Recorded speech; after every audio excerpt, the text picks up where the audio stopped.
What is up, everybody? Welcome back to the channel and another video. You see this box behind me? Yeah, that's not what this video is about. That's actually my M Sport bumper that Kies Motorsports and Brian sent over to me. Thank you for sending this so fast. I mean, the shipping came like in a couple of days, which is unheard of. But anyways, it's not what this video is about. That's going to get painted and installed shortly, so make sure you subscribe and hit that bell notification. This video is going to be a little different. You see, I had this issue a while back, and I thought I messed up my car. I thought what I installed messed it up, but it didn't. It was just a dirty mass airflow sensor. So guys, I'm going to show you, if you're having this problem, this is how to fix it. Let's go.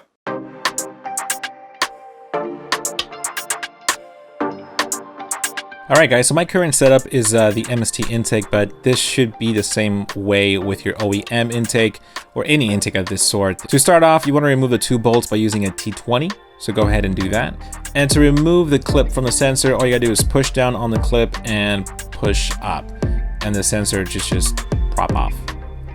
Make sure you cover up your intake hole where the mass airflow used to go with a towel. You don't want any dust or debris to go on there.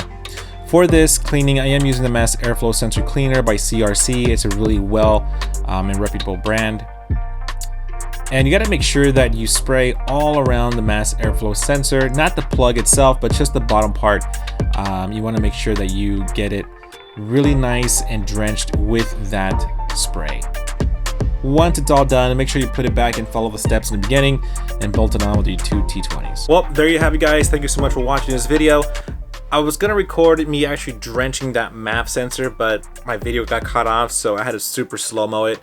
Sorry if you missed it, but you get the idea, right? Just drench it enough, let it dry for 30 minutes before you plug it in back to your car, because you don't want air and moisture to just fry that sensor. So leave it out for 30 minutes, let it dry, and then plug it back in and you should be solid. But that solved my idling issue. I mean, I know that most BMWs have a very rough cold start just because our fuel injectors and the way that system runs with the fueling, it's different than most cars. So expect some sort of like rough idle, but not choking up like mine was, right? And this really solved it, and now my car runs pretty well. At least on startup, it just operates really well. When I'm sitting on a red light, it doesn't like, you know, do one of these things. So I recommend this. Try it out. If it doesn't work, let me know in the comments. If it does work, let me know in the comments. If you like this video, give me a thumbs up. Make sure you subscribe.